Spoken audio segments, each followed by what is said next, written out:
Hello students, welcome to my YouTube channel. हम R D Sharma की exercise 8.3 का example number 7 solve कर रहे हैं। क्वेश्चन है solve the following quadratic equation by the factorisation method. हम थर्ड क्वेश्चन करेंगे। सीबीएसई में 2012 में आया हुआ है ये क्वेश्चन। स्टेटमेंट है 4x की square minus 4ax plus A square minus B square is equal to 0। इस इक्वेशन को हमें by the method of factorisation से सोल्व करना है। मीन्स हमें इसके पहले फैक्टर बनाने और फिर इसको सोल्व करना है। तो शुरू करते हैं। तो शुरू करने से पहले मैं आपको कुछ बातें बताता हूँ कि फैक्टराइजेशन मेथड में क्या करते हैं। हमें क्या करना होता है, हमें कोई दो ऐसे फैक्टर ढूंढने होते हैं जिनको मल्टीप्लाई करने पे हमारा कांस्टेंट टर्म और इसके कोफिशिएंट को जो मल्टीप्लाई करके आता हो वो आए। मीन्स कि हमें कोई दो ऐसे फैक्टर चाहिए जिनको मल्टीप्लाई करने पे हमारे पास 4 इंटू ए स्क्र माइनस बी स्क्र आता हो। ये 4 इंटू ए स्क्र माइनस बी स्क्र कहाँ से आया? कांस्टेंट टर्म और एक्स स्क्र वाली टर्म के साथ जो नंबर लिखा होता है उनको मल्टीप्लाई करके हमारे पास ये नंबर आता है। सपोज यहाँ पे कोई नंबर ना लिखा होता फिर हमें यहाँ पे 4 लगाने की जरूरत नहीं थी। तो हमें क्या करना होता है, सबसे पहले स्टेप तो यही देखना होता है कि एक्स स्क्वायर के साथ कोई टर्म है। अगर नहीं है तो इट्स ओके। तो आपको बस इसी टर्म्स के ऐसे दो फैक्टर चाहिए जिनको मल्टीप्लाई करने पे ये वाली चीज आती हो। ठीक है, अगर यहाँ पे कोई टर्म हो, जैसे यहाँ पे 4 लिखा हुआ है, तो पहले आपको 4 को इससे मल्टीप्लाई करना है। फिर आपको कोई दो ऐसे फैक्टर्स ढूंढने हैं जिनको मल्टीप्लाई करने पे ये चीज बने, जो इनको मल्टीप्लाई करके बनी 4 इंटू ए स्क्र माइनस बी स्क्र। हमें दो ऐसे फैक्टर चाहिए जिनको मल्टीप्लाई करने पे हमें ये वाली चीज मिले। सेकंड, जो दो चीजों को मल्टीप्लाई करने पे, दो फैक्टर्स को मल्टीप्लाई करने पे ये चीज मिल रही थी, उन्हीं दो फैक्टर्स को प्लस या माइनस करने से हमें ये चीज भी मिलनी चाहिए। तो यहाँ पे हम चेक करते हैं, फैक्टर बनाने की कोशिश करते हैं।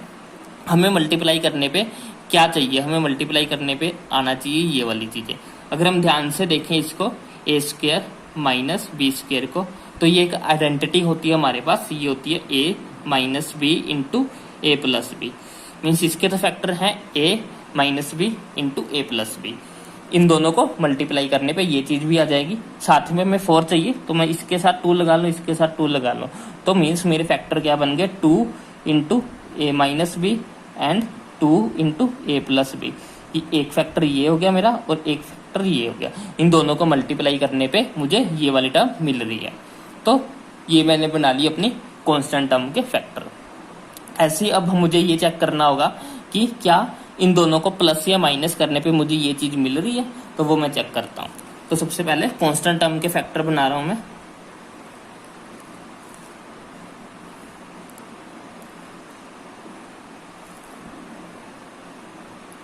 हमारे पास कांस्टेंट टर्म क्या है? ए स्क्र माइनस बी स्क्र।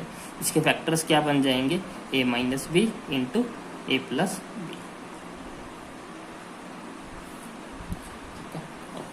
अब मुझे क्या चाहिए था? मुझे कोई दो ऐसी चीजें चाहिए जिनको मल्टीप्लाई करने पे तो ये आता हो। वो मुझे मिल गई कि ये दो चीजें हैं जिनको मल्टीप्लाई करने पे वो चीज आ रही है। सेकंड, अब मुझे ये फाइंड आउट करना है कि इन दोनों का प्लस या माइनस करने पे मुझे 4ax मिलता हो।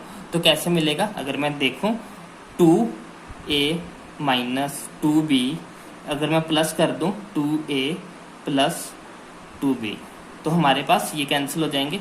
मेरे पास 4a आ रहा है लेकिन मेरे पास प्लस का आ रहा है, प्लस का 4a आ रहा है, लेकिन मुझे चाहिए माइनस का 4a। मीन्स मैं गलत कर रहा हूं कुछ ना कुछ।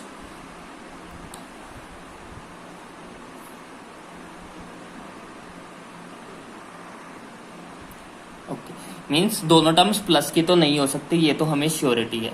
अब मुझे ये चेक करना है कि किसी एक टर्म को माइनस लेके कर लूं।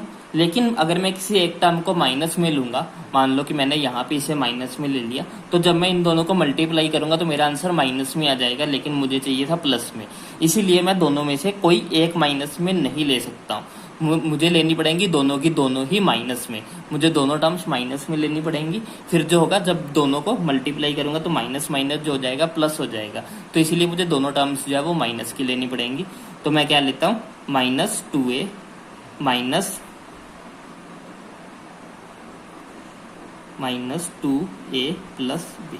तो ये हो जाएगा minus 2a plus 2b minus 2a minus 2b। अब ये कैंसिल हो गया। अब मेरे पास आ गया 4a जो है मेरे पास आ गया माइनस का। मीन्स जो मेरे फैक्टर्स बन रहे थे वो क्या होंगे, मेरे पास जो फैक्टर बने वो होंगे 4x की स्क्वायर प्लस फैक्टर क्या क्या है मेरे पास minus 2 into A minus B minus 2 into A plus B का x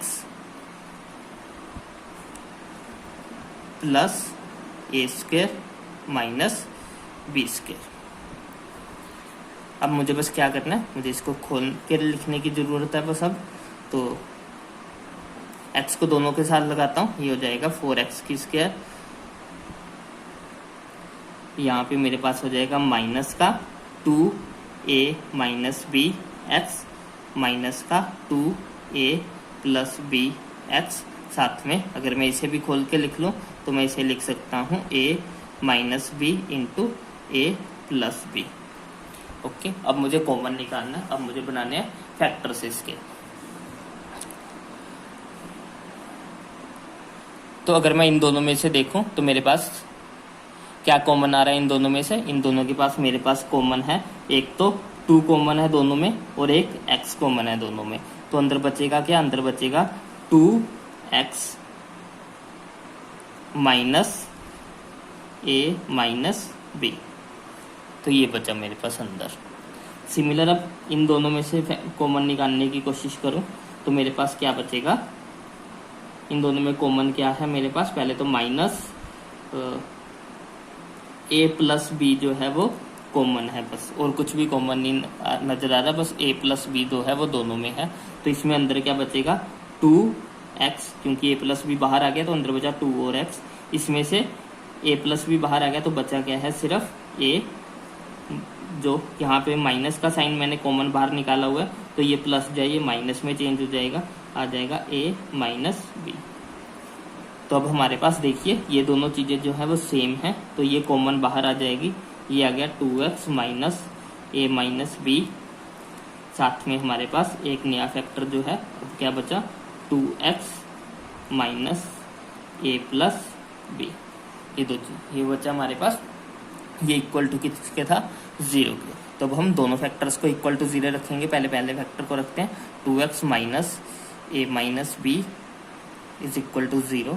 यहाँ से हमारे पास आ जाएगा 2x is equal to a minus B, x is equal to आ गया a माइनस बी बाय 2। अब दूसरे वाले को इक्वल टू 0 रखेंगे तो ये था 2x minus a plus B is equal to 0। यहाँ से आ जाएगा 2x is equal to a plus B, x is equal to आ गया a प्लस बी बाय 2। तो हमारे x की वैल्यू आ गई, दो वैल्यूज आ गई। एक वैल्यू आई a माइनस बी बाई 2 और दूसरी वैल्यू आई a plus B by 2। I hope आपको समझ में आया होगा। अगर आपको कोई भी डाउट हो तो आप कमेंट सेक्शन में लिख सकते हैं। Thanks for watching. अगर आपको वीडियोज़ पसंद आ रही हैं तो इसे लाइक करें, शेयर करें और चैनल को जरूर सब्सक्राइब करें। Thanks for watching.